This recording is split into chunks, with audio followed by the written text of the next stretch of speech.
आज भी याद है कि आज से 4 साल पहले मेरी तुमसे यकम रमजान में बात होना शुरू हुई थी। एक रॉन्ग नंबर से मुझे मैसेज आया, एक दूसरे का तारुफ करवाया। तारुफ करवाते करवाते कब अच्छे दोस्त बन गए पता ही नहीं चला। मुझे आज भी याद है कि उस पहले रमजान की सहरी में तुम्हारा मुझे मैसेज आना, फिर सहरी से नमाज तक बात होना और फिर दोपहर से अफ्तारी तक तुम्हारा बात करना। मैं कुछ भी नहीं बोला, सब याद है मुझे। उसे किसी पर यकीन नहीं था और ना ही वो किसी पर यकीन करती थी, क्योंकि उसका यकीन पहले ही एक लड़का तोड़ चुका था।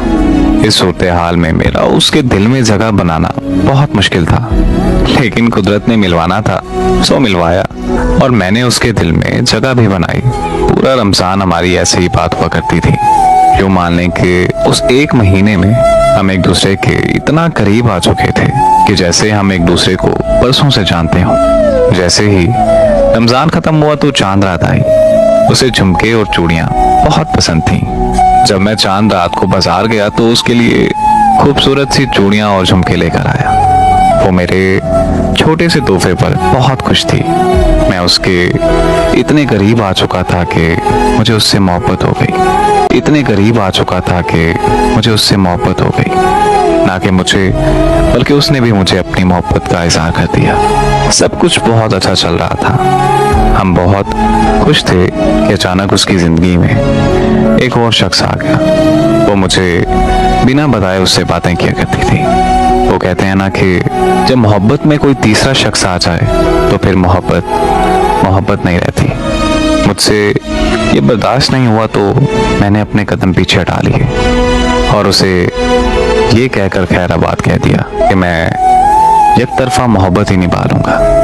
गलत फहमी थी या फिर कुछ और, मैं नहीं जानता, लेकिन मुझसे ये सब बर्दाश्त नहीं हुआ कि मेरे होते हुए उसकी ज़िंदगी में कोई और आए। और मुझे उसका इस बारे में ना बताना भी इस बात का इशारा था कि शायद वो मुझसे खुश नहीं। इसी वजह से मैंने अपने कदम पीछे हटा लिए। आज भी मैं उसे बहुत याद करता हूँ। मोहब्बत तो मोहब्बत होती है और पहली मोहब्बत कभी किसी को नहीं भूलती। आज उससे बिछड़े 4 साल गुजर गए। मेरी साल के किसी महीने में भी वो याद ताज़ा नहीं होती जो उसकी याद माह रमज़ान में ताज़ा होती है। माह रमज़ान गुजरता है तो चांद रात आती है। जब बाजार का चक्कर लगता है तो मेरी चूड़ियों की दुकान पर नजर पड़ती है। वो चूड़ियां जो कभी मैं उसे दिया करता था, एकदम वक्त रुक सा जाता है। उसकी याद मेरी पूरी रूह को तड़पा देती है। फिर जब चांद रात के बाद ईद आती है फिर तो और भी ज्यादा तकलीफ होती है। वो अपने प्यारे प्यारे हाथों पर मेहंदी लगाती, उसमें मेरा नाम लिखती, प्यारे प्यारे कपड़े पहनकर अपनी तस्वीरें भेजती। क्या क्या बताऊं किन दर्द भरी यादों से गुजरता हूं मैं। अब खुद को संवारना भी अच्छा नहीं लगता। नए कपड़े पहनने का भी दिल नहीं करता। किसी से ईद मिलने का भी दिल नहीं करता। यहाँ तक कि दोस्तों के साथ घूमने भी नहीं चाहता। जब वो मेरी जिंदगी में थी तब मैं ईद मनाया करता था, और अब जब से उसका वजूद मेरी जिंदगी से खत्म हुआ है ऐसा लगता है कि मेरी जिंदगी भी खत्म हो गई है।